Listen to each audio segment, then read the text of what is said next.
কচুরিপানা ব্রাজিলীয় পর্যটক 1920 সাল বাংলার অর্থনীতিতে স্থবিরতা আইনের পরিবর্তন।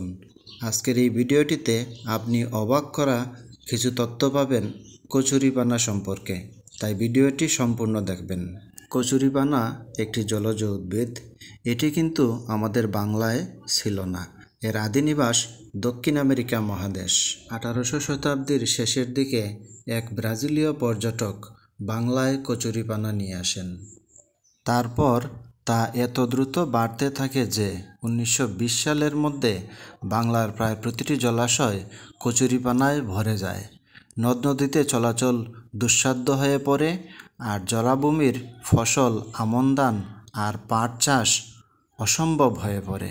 ফলে বাংলার অর্থনীতিতে স্থবিরতা দেখা দেয়। এমন পরিস্থিতিতে সরকার কচুরিপানার দৌরাত্ম্য হ্রাসে বাংলার জলাভূমি আইন, বাংলার মিউনিসিপ্যালিটি আইন, বাংলার স্থানীয় সরকার আইন এবং বাংলার স্থানীয় গ্রাম সরকার আইন সংশোধন করতে বাধ্য হয়। কচুরিপানার বিস্তার ও ধ্বংসপ্রণালী নির্ধারণ করার জন্য 1921 সালে বাংলার গভর্নমেন্ট একটি কমিটি গঠন করে।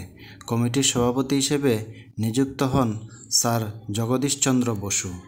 কমিটি আইন প্রণয়নের পরামর্শ দেন এবং বলেন, এই মুহূর্তে সমবেত প্রচেষ্টায় জল থেকে কচুরিপানা তুলে ধ্বংস করা ছাড়া অন্য কোনো উপায় নেই। 1937 সালের নির্বাচনে সবগুলো দলের নির্বাচনী ইশতেহারে বাংলাকে কচুরিপানার অভিশাপমুক্ত করার অঙ্গীকার ছিল। শেরে বাংলা একে ফজলুল হক নির্বাচনে বিজয় লাভ করে তার নির্বাচনী প্রতিশ্রুতি পূরণে ঝাঁপিয়ে পড়েন এবং কচুরিপানার বিরুদ্ধে জোরদার অভিযান চালান। 1939 সালে পল্লী সংগঠক বিভাগের প্রচেষ্টায় কচুরিপানা ধ্বংস সপ্তাহ পালন করা হয়।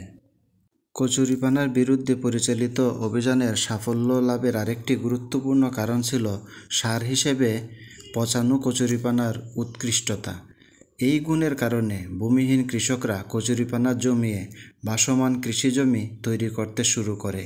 অবশেষে 1947-এর মধ্যে বাংলার জলাশয়গুলো কচুরিপানা বদ্ধতা থেকে মুক্তি লাভ করতে সক্ষম হয়।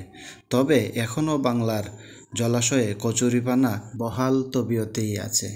এখন কচুরিপানা প্রধানত সার হিসেবেই অধিক ব্যবহৃত হয় এবং বর্ষাকালে বন্যা আক্রান্ত অঞ্চলে গবাদি পশুর খাদ্য যোগায়।